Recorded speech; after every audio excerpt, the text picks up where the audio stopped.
Témoignage de l'au-delà, la rencontre avec le Seigneur Jésus-Christ. Avant de commencer à parler de mon expérience d'extase, j'étais parfois à court d'argent. En marchant dans la rue, un garçon a laissé tomber son sac par terre. Il contenait beaucoup d'argent. Je pris son sac, courus vers lui et le lui rendis, même si le sac n'avait qu'un dollar, je le lui rendrai quand même. L'argent ne m'appartient pas et appartient à une autre personne. Cela deviendra mien si le propriétaire de l'argent me le donne. L'autre jour, je suis allé au marché, j'ai acheté des choses et quand je suis allé payer, la fille m'a donné la monnaie en plus. J'ai dit, ma fille, c'est le mauvais changement et j'ai rendu le reste de l'argent. J'ai appris tout cela avec le Saint-Esprit, pour être juste et honnête avec les gens.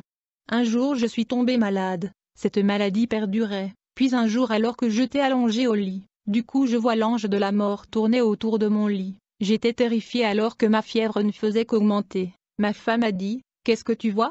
J'ai dit, je vois le monstre de la mort, il est venu me chercher. Prenez soin des enfants, mon jour de départ est venu, je vais mourir. Elle m'a répondu, arrête de dire ces choses, ton heure n'est pas encore venue.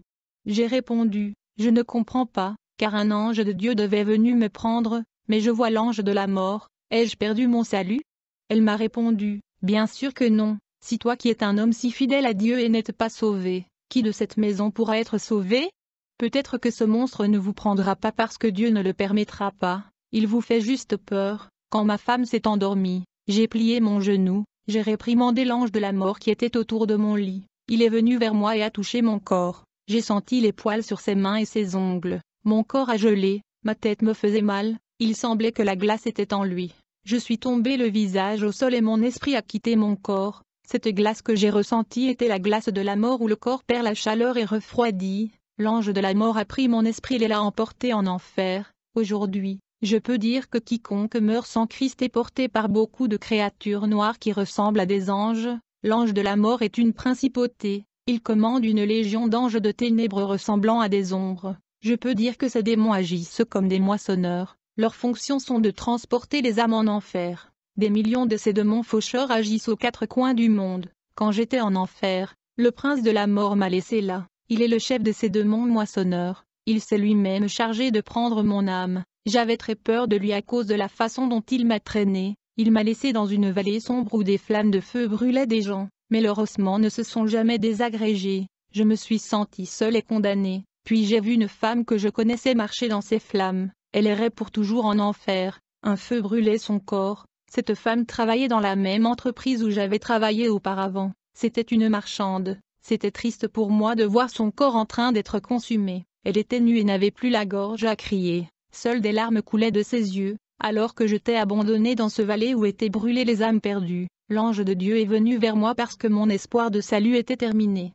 Je me suis dit que je resterais à cet endroit pour toujours. L'ange du Seigneur m'a conduit dans le complexe industriel de l'enfer où j'ai vu des démons fabriquer des rouges à lèvres à travers le sang de chauve-souris de l'enfer. Ce sang de chauve-souris bouillait dans les chaudrons de l'enfer. Des barres rouges sont sorties des chaudrons, et pour changer la couleur des barres, ils ont ajouté quelque chose d'autre dans les chaudrons remplis de sang. La couleur des rouges à lèvres était différente quand ils ajoutaient autre chose. Pour que le rouge à lèvres devienne noir, des vautours infernaux ont été ajoutés à l'intérieur des chaudrons, pour donner la couleur pourpre. Des serpents ont été ajoutés dans les chaudrons, pour donner la couleur rose. Des grenouilles ont été placées à l'intérieur des chaudrons, et pour obtenir la couleur rouge le sang des chauves-souris ont été ajoutés. Puis j'ai vu les démons fabriquer la poudre pour visage avec de la boue pourrie de l'enfer, des boues extraites des puits infernaux. Ils ont pris des liquides de métaux provenant des volcans de l'enfer. Ces liquides étaient utilisés pour fabriquer des boucles d'oreilles, des bracelets, des colliers et des chaînes. J'ai aussi vu des usines de mini-jupes, mini-pulls, shorts pour hommes et femmes, robes sexy et collées, jupes sexy avec de grandes coupes au milieu. Les démons ont fabriqué ces vêtements avec des poils d'enfer et des soies d'insectes infernaux. Une chemise sans manches pour homme et une femme, une chemise de sport aussi. Après que les démons aient fini de fabriquer tous les vêtements, ils sont montés sur terre, ils ont inspiré leurs modèles en utilisant des fabricants de vêtements, des modélistes, et ces satanistes et hommes d'affaires des industries textiles ont ordonné aux travailleurs de produire ces articles. Ensuite les démons sont retournés en enfer heureux. Du coup, j'ai attendu l'un de ces démons déclarer. Lorsque ces nouveaux modèles de vêtements et d'accessoires de maquillage seront fabriqués sur la terre, chaque église utilisera nos marques et nous conduirons tous les chrétiens en enfer pour avoir utilisé ce qui nous appartient. Satan s'est manifesté et a dit, « Bon travail, c'est merveilleux de voir comment les églises ouvrent les portes de la mondanité. Nous entrons et nous gagnons leur âme facilement, elles nous livrent leur âme quand elles laissent le péché entrer dans leur vie. » Satan a montré une liste de croyants sur la terre, il a dit, « Ces croyants doivent être arrêtés. Ils causent beaucoup de tort aux âmes, nous devons les écarter de notre chemin. Le seul moyen est de les faire tomber dans la foi s'ils déviaient. Ils sont dangereux, ceux qui ne se sanctifient pas eux-mêmes sont déjà des nôtres. Nous ne devons pas nous inquiéter pour eux s'ils sont condamnés et sont des amis du péché. » J'ai regardé la liste et mon nom y était écrit. J'étais la cible des démons. J'ai vu des gens en enfer, des hommes et des femmes qui portaient des prothèses en plastique à l'intérieur de leur corps pour se faire belles. J'ai vu des gens en enfer après avoir eu des rapports sexuels avec des objets et des fruits. J'ai également vu ceux qui achetaient des produits en plastique dans la boutique sexy en tant que produits de consommation féminin et également des consommateurs masculins. J'ai vu ces produits être fabriqués en enfer. Si vous êtes célibataire, n'achetez pas ces produits. Si vous êtes marié, n'achetez pas aussi. Ce sont des œuvres sataniques, ce n'est pas du fantasme, ce sont les moyens par lesquels Satan a cherché à entrer dans leur vie, à posséder leur corps et à les mener en enfer. Cela causerait la légalité de la destruction de leur mariage. Ceux qui achètent ces produits et ont des relations sexuelles avec ces accessoires ont des rapports sexuels avec des démons. Dans une vision que j'avais de la terre alors que j'étais encore en enfer, j'ai vu une boule de cristal géante. J'ai vu des couples évangéliques utilisant ces accessoires pour pimenter leurs relations. En regardant autour de moi, j'ai vu un démon en train de coucher avec un couple. Ces objets sont les parties intimes des démons. Quelques mois plus tard, ce couple a commencé à se battre et à divorcer. Je dis tout pasteur qui dit le contraire de ces révélations est utilisé par le diable. Beaucoup de pasteurs des États-Unis d'Amérique, des couples qui parlent, ont recommandé et promu ces fantasmes avec ces objets. Ils n'ont pas le Saint-Esprit. Dieu n'irait jamais contre sa parole. Dieu a créé l'homme et la femme pour se satisfaire mutuellement sans intermédiaire. Dieu n'a pas créé l'homme et la femme, puis créé des objets sexuels comme moyen de ressentir du plaisir. C'est mal. J'ai vu un jeune chrétien en enfer. Il a été utilisé par Dieu, mais une chose a condamné ce jeune homme. Il avait une poupée gonflable à laquelle il avait des relations sexuelles tous les jours. La vérité est que derrière cette poupée se trouvait un démon caché. Ce démon a eu des relations sexuelles avec ce jeune homme à travers cette poupée. Ce qui m'a été révélé à propos de ces choses, les démons se cachent derrière chaque objet sexuel et image sexuelle, tout comme les démons se cachent dans des images catholiques. Ils se cachent derrière des objets sexuels. J'ai vu un homme en enfer pour avoir pratiqué le sexe comme des animaux, puis l'ange m'a sorti de l'enfer et m'a emmené au paradis. En montant au ciel, nous sommes entrés dans un endroit magnifique. C'était la première fois que je visitais le paradis. L'ange a dit, « Notre Seigneur veut te révéler quelque chose. » Et puis il est parti. Jésus est venu vers moi et a dit, « Mon fils, tu fais un excellent travail sur terre, tu n'as jamais quitté ma direction. Il y a quelque chose si tu le fais tu sortiras de mon chemin. » J'ai dit, « Seigneur, qu'est-ce que je vais faire qui va m'éloigner du bon chemin ?» Il m'a répondu, « Tu as fait une vasectomie pour ne plus avoir d'enfants, ce serait ton plus grand péché devant moi. Vous avez renoncé à avoir des enfants à cause de la peur des complications. Vous avez encouragé votre femme à faire une ligature des trompes et elle l'a fait, cela ne m'a pas plu, tu l'as encouragée à pécher contre moi. » 1 Corinthiens 6 et 19, vous ne savez pas que votre corps est le temple du Saint-Esprit qui habite en vous. Malheur à ceux qui détruisent ce temple. Je pardonnerai à votre femme à cause de votre innocence, mais quiconque va agir de la sorte détruira ce que j'ai créé. Les chirurgies et les décorations en plastique me répugnent. Quelle que soit la beauté de la femme ou de l'homme, la beauté qui me plaît vient de l'âme et de l'esprit. Je regarde la sainteté. Je ne considère pas la beauté physique qui attire le monde. Celui qui pratique le péché de vanité pour être attrayant devient horrible pour moi. Son cœur est taché de vanité, révélant son véritable intérieur. La vanité et les maquillages qui sont des œuvres inventées des mains des hommes. Ils enlèvent mon image et ma ressemblance. Ce péché de vanité et les maquillages déforment le foyer et la femme. Dis à tous les ministères dans lesquels tu es. Dis à tout le monde que l'homme n'a aucun pouvoir pour transformer qui que ce soit. Je transforme.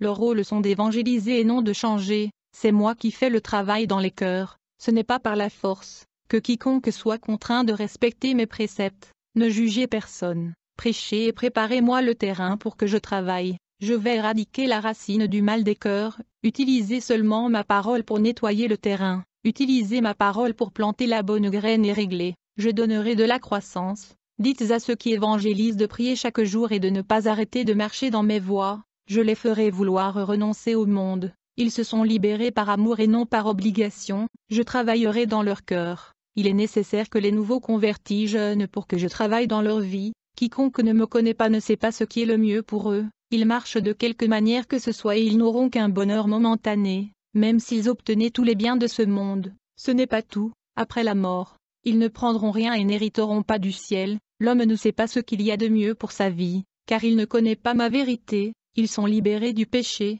et condamnation par amour et non par obligation. Je travaillerai dans leur cœur. Après que le Seigneur Jésus m'a montré mon nom dans le livre de vie, j'ai aussi vu plusieurs noms de bergers des petites églises. J'étais curieux et j'ai demandé, « Seigneur, le nom de Kenneth Copeland est-il dans le livre de la vie ?» Jésus m'a regardé et a dit non. J'ai dit, « Qu'en est-il du nom de John et Guy, Joel Austin, Benny Hinn ?» Jésus a dit, « Non, leurs noms ne sont pas dans le livre de vie. » J'ai dit, « Seigneur, et le nom de Joyce Meyer, Eric Varenne ?» Le Seigneur me répondit, « Mon serviteur, ces noms ne sont pas ici, je ne les connais pas comme mes serviteurs, ils ne sont pas mes épouses. » J'ai dit, « Seigneur, pourquoi prêchent-ils la parole à des millions de personnes qui vont à leur service ?»